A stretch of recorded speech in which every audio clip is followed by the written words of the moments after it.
As soon as I came, they took my phone. No contact. It's like you just put someone in the desert and leave the person. I don't go out. I don't see the light. I don't know how the color, how it is.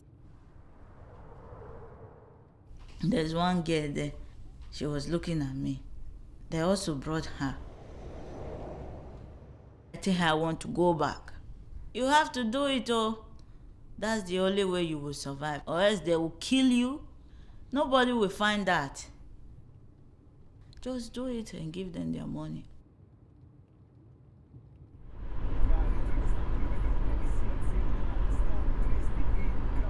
Et stort område, kan man sige, hvor klinikkerne er meget spredte.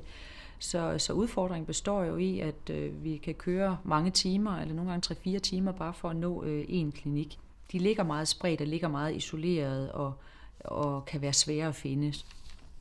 Hvor er den ligger henne? Hobrovej 386. Jeg køber Ekstrabladet og kigger på de bagerste sider der omkring de her sexannoncer. Og så vælger jeg mig et område, og jeg går meget efter de der annoncer, som måske har en overlyd af, hvor kvinderne ikke passer godt på sig selv. Jeg sammenligner det med politiets kliniklister, og så pakker jeg min bil med mine tasker og kører.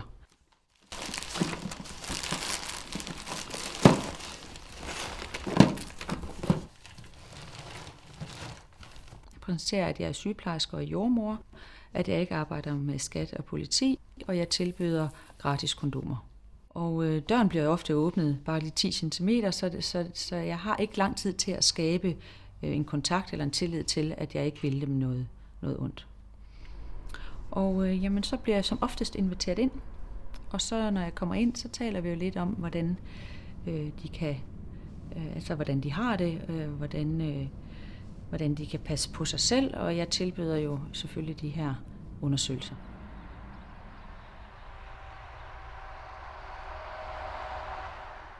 Altså, jeg tager ud og besøger klinikkerne, tilbyder en helbredsundersøgelse og tester for kønssygdomme, og der kommer jeg altid tilbage med svaret, eller får en kontakt til dem der igen.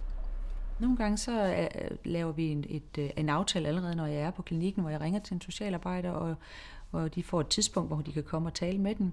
Andre gange så giver jeg bare et telefonnummer, og jeg kan også finde på, når vi kommer tilbage til kontoret, at sige til Annette og Susanne, om de ikke vil tage ud og besøge den her klinik, fordi jeg kunne godt være bekymret. Jamen, samarbejdet fungerer sådan, at vi har, at Jette tager ud. Hvis hun så støder på et problem, som er mere af medicinsk karakter, som ligger måske lidt ud over det sygeplejefaglige eller det jordemoderfaglige, så ringer hun til mig, og så har vi en diskussion på telefonen om, hvad man kan gøre, hvad vi skal rådgive dem til, eller også så kommer de herind. Susanna is working on the human trafficking. And Yede, she's a midwife. She called the hospital. She called her friend there. She have a friend there, Charlotte. And I met her. She was very nice. So anytime I go there, we talk a little bit together, and she was taking good care of me. Jettes tilbud er så konkret, at kvinderne tager imod det, og så bliver der skabt en tillid. En tillid til Jette og en tillid til vores organisation. Når vi møder kvinderne, så prøver vi jo at få et billede af, hvem det er, vi sidder overfor. Og vi får jo ret hurtigt en fornemmelse af, om der kan være tale om menneskehandel.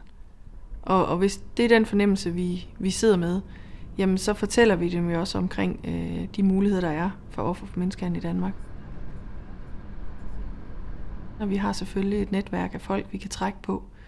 Jurister og sundhedspersonale, som vi kan trække på i forhold til at svare på spørgsmålene. Måske ønsker de heller ikke at komme ud af det, fordi hvad skal de så? Hvilke andre muligheder har de? Og det er det, der er vores opgave, at fortælle dem. Og de har svært ved at se, at der kunne være nogle løsninger. De har svært ved at se, at der kunne være noget som helst godt ved at komme tilbage til deres hjemland. Så det er vigtigt for os, at de kender de muligheder, der er. Fordi der findes muligheder